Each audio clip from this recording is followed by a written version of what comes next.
Job 34 അധ്യായം. ദൈവം തിന്മ പ്രവർത്തിക്കുകയില്ല.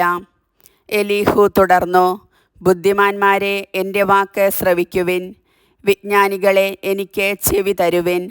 നാവ് ഭക്ഷണം രുചിക്കുന്നത് പോലെ ചെവി വാക്കുകളെ വിവേചിക്കുന്നു. നമുക്ക് ശരി ഏതെന്ന് പരിശോധിക്കാം, യഥാർത്ഥ നന്മ വിവേചിച്ചറിയാം. ജോബ് പറയുന്നു, ഞാൻ നിഷ്കളങ്കനാണ്. ദൈവം എൻ്റെ അവകാശം നിഷേധിച്ചിരിക്കുന്നു.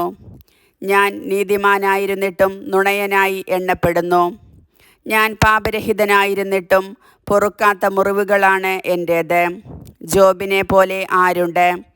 അവൻ വെള്ളം കുടിക്കുന്നത് പോലെ ദൈവദൂഷണം നടത്തുന്നു. അവൻ തിന്മ പ്രവർത്തിക്കുന്നവരോട് പങ്കുചേരുകയും ദുഷ്ടരുടെ കൂടെ നടക്കുകയും ചെയ്യുന്നു.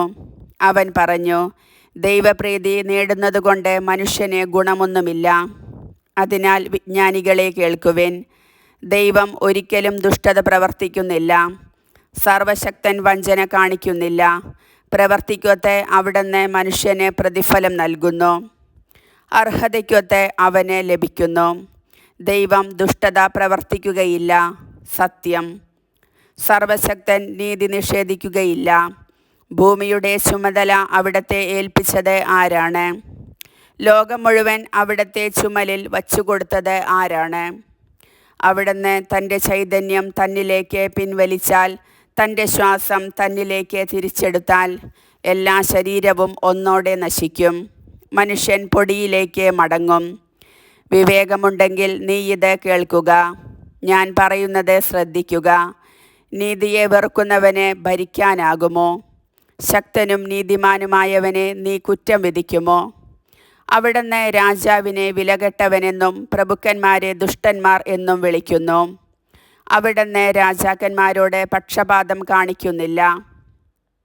ധനവാന്മാരെ ദരിദ്രന്മാരെക്കാൾ പരിഗണിക്കുന്നുമില്ല. അവരെല്ലാവരും അവിടുത്തെ സൃഷ്ടികളല്ലേ? ഒരു നിമിഷം കൊണ്ട് അവർ മരിക്കുന്നു. പാതിരാത്രിയിൽ അവർ ഒറ്റ നടുക്കത്തിൽ ഇല്ലാതാകുന്നു. ആരും കയ്യനക്കാതെ തന്നെ ശക്തന്മാർ നീങ്ങിപ്പോകുന്നു.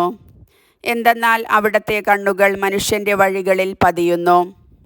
അവൻ ഓരോ അടി വയ്ക്കുന്നതും അവിടുന്ന് കാണുന്നു. തിന്മ പ്രവർത്തിക്കുന്നവർക്ക് മറഞ്ഞിരിക്കാൻ നിഴലോ അന്ധകാരമോ ഉണ്ടാവില്ല. ദൈവസന്നിധിയിൽ ന്യായവിധിക്ക് പോകാൻ ആർക്കും അവിടുന്ന് സമയം നിശ്ചയിച്ചിട്ടില്ല. അവിടുന്ന് ശക്തന്മാരെ വിചാരണ കൂടാതെ തകർത്തു കളയുന്നു. മറ്റുള്ളവരെ തൽസ്ഥാനത്ത് പ്രതിഷ്ഠിക്കുന്നു. അവരുടെ പ്രവർത്തികൾ അറിയുന്ന അവിടുന്ന് രാത്രിയിൽ അവരെ തകിടം മറിക്കുകയും അവർ നശിപ്പിക്കപ്പെടുകയും ചെയ്യുന്നു. അവരുടെ ദുഷ്ടത നിമിത്തം മനുഷ്യരുടെ മുൻപാകെ അവരെ അവിടുന്ന് ശിക്ഷിക്കുന്നു. അവിടുത്തെ അനുഗമിക്കുന്നതിൽ നിന്ന് അവർ വ്യതിചലിച്ചു. അവിടുത്തെ മാർഗങ്ങളെ അവർ അവഗണിച്ചു. ദരിദ്രരുടെ നിലവിളി അവിടുത്തെ സന്നിധിയിൽ എത്തുന്നതിന് അവർ ഇടയാക്കി. പീഡിതരുടെ കരച്ചിൽ അവിടുന്ന് ശ്രവിക്കുകയും ചെയ്തു. ദുഷ്ടൻ ഭരിക്കുകയും ജനങ്ങളെ കെണിയിൽപ്പെടുത്തുകയും ചെയ്യുന്നത് തടയാതെ അവിടുന്ന് നിശബ്ദനായിരുന്നാൽ ആർക്ക് അവിടുത്തെ കുറ്റം വിധിക്കാൻ കഴിയും? അവിടുന്ന് മുഖം മറച്ചാൽ ജനതയ്ക്കോ വ്യക്തിക്കോ അവിടുത്തെ കാണാൻ കഴിയുമോ? ഞാൻ ശിക്ഷ അനുഭവിച്ചു, ഇനി ഞാൻ കുറ്റം ചെയ്യുകയില്ല.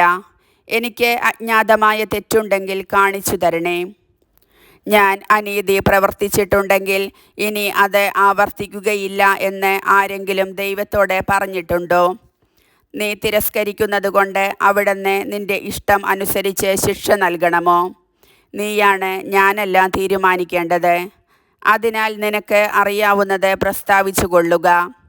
എൻ്റെ വാക്കു കേൾക്കുന്ന വിവേകികളും ജ്ഞാനികളും പറയും, ജോബ് അറിവില്ലാതെ സംസാരിക്കുന്നു. കാര്യമറിയാതെയാണ് അവൻ പറയുന്നത്. ദുഷ്ടനെ പോലെ മറുപടി പറയുന്നത് കൊണ്ട് ജോബിനെ അവസാനം വരെ പരീക്ഷിച്ചിരുന്നെങ്കിൽ. അവൻ പാപം ചെയ്തു, ഇപ്പോൾ ധിക്കാരവും കാണിക്കുന്നു.